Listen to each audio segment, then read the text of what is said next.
really love this. I think I would love to have a farm if I could have it without the bugs and the poop.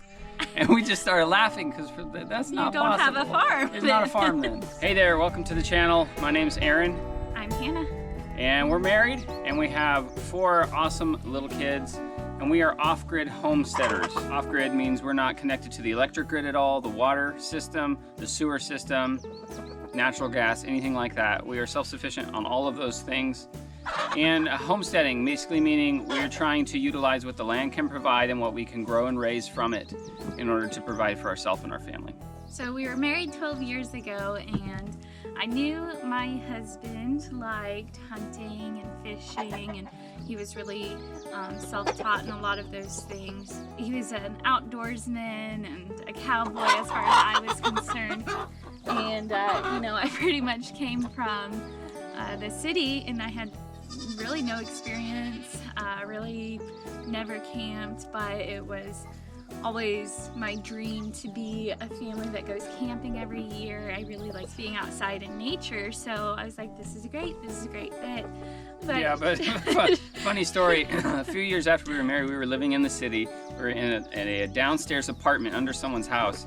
We were watching Alaska: The Last Frontier on TV, and I had already been thinking about the whole homestead journey and kind of dreaming about it. I pointed at the TV and I said, Hannah, we're gonna do that someday. We're gonna homestead. We had just had our first baby. Yeah. He was little, bitty, in diapers, and I just laughed because I'm thinking, what? Like, we have a baby? It seems so impossible. Yeah, exactly.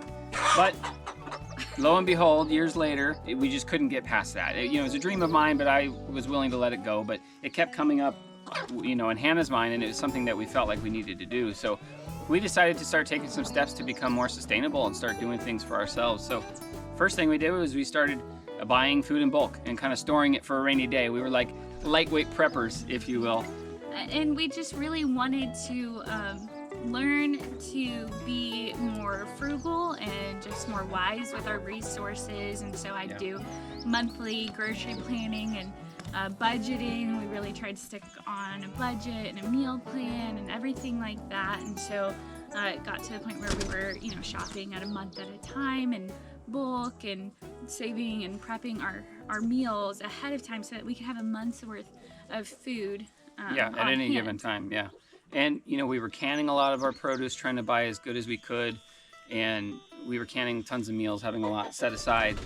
And then we moved to a place where we were renting a place that had 9 acres, and 5 of it was lightly forested pasture. And it was kind of on the outskirts of a neighborhood, and we thought, hey, this is the perfect opportunity to start kind of dabbling in these homestead things. And up to that point, we've been doing a ton of research and stuff, but at some point, you just kind of have to dive in. You can't really keep book learning. So we got chickens. We ordered like 30 or 40 meat birds.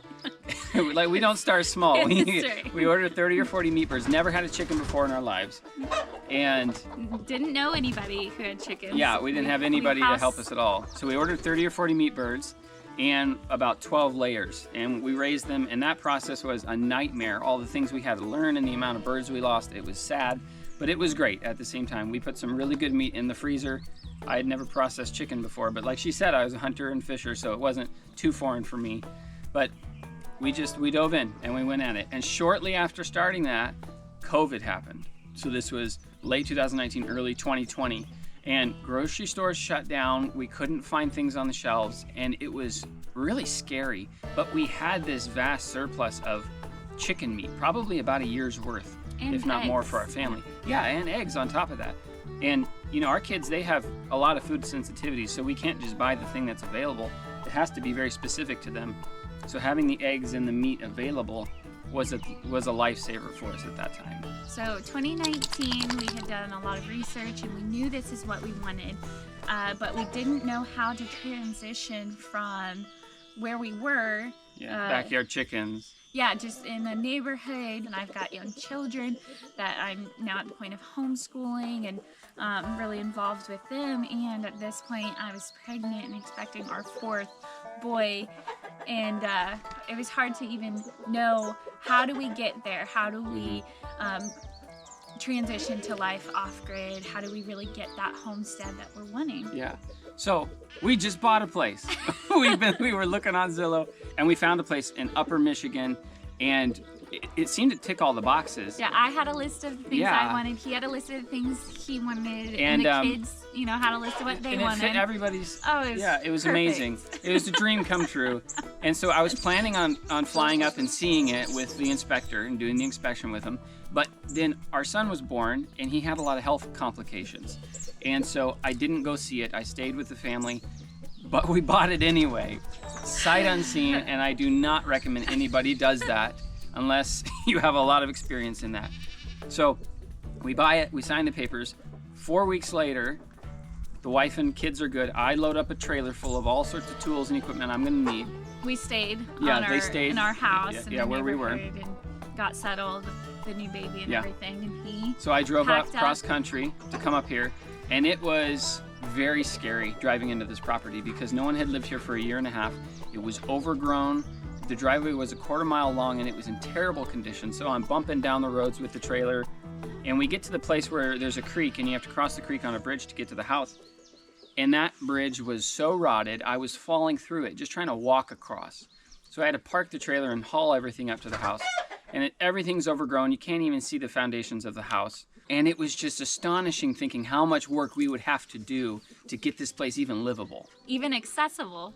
Yeah, so I spent the next month alone up here. My dad came up for a little bit to help rebuilding the bridge and getting the water systems working. There was water collection, rain collection systems, and they were shot. We thought they'd be good, but they were shot. There was a solar system, but it was shot just from abuse and years of neglect. And so I had to redo that. And it's been a journey, a process, doing a little bit at a time. And, we're the kind of people who we just learn jumping into it. And Need that hands-on experience. yeah, and I personally learn a lot more when I have failed at something and I do it again the right way. And I can tell you guys, I have botched so many projects up here, and Hannah can tell you, I try to do things and save as much money in the process as possible, but I end up not doing it right, and then I have to go back and redo it right, and I spend even more money. The balance of being frugal and being wise and getting to where you need to be.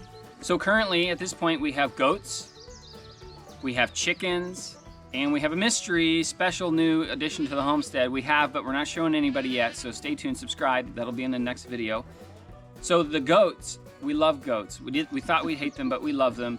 They give us meat and they give us milk, and goat meat is amazing. So if you guys want to know how to slaughter, butcher, and cook a goat, just stay tuned and subscribe. We got some good stuff coming for you for that. It's one of our favorite meats now, red meats, actually. And the chickens we raise for eggs and meat. We have layers, meat birds, guineas. They help with the pests, and we've had ducks in the past to do pest control on things like slugs, which really are a big issue up here.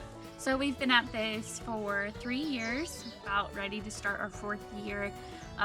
We've failed a lot, we've grown a lot, we've learned a lot, and we really just want to share our journey with you. It's something that we just are growing so much in, and our family's growing so much in, and our kids love it. We've gotten so much more time together and outside more just as a family, and we have really enjoyed this kind of life. And if you are interested in this kind of life too and how to get started, we want to help get you there. We're going to share everything that we have failed in so you don't have to fail in it, and we're going to show everything we've done right so that you can do it right. And we're not going to sugarcoat things. There's a bug on the camera. I'm trying to wait for him to leave. And we're not going to sugarcoat things or over dramatize things. I think that's done way too much in the off-grid space. The fact is, this work is hard, and I don't think that is expressed in media out there today. So we really want to show just the down-to-earth, boots hit the poop type of life so that you know what you're getting into if this is something that you want to do. So it's something that I wish I saw before we got into this. Yeah, and I think a lot of times, there's this dramatic or romantic lifestyle of it, and I think there's so much beauty in nature, and there's so much intimacy in appreciating God's creation, and so we love that, and we want to share that with you too. But I find myself sometimes wanting to edit out the animal poop in the pictures or the bugs attacking your face, and honestly, that's part of this lifestyle, especially just being outside as much as you are. It's just part of it. there's sounds and smells and sights and experiences. And we're gonna bring you along with all of that. You can so you can You see get it. to enjoy too. I'll figure out a way to get you to smell it, I guess, maybe.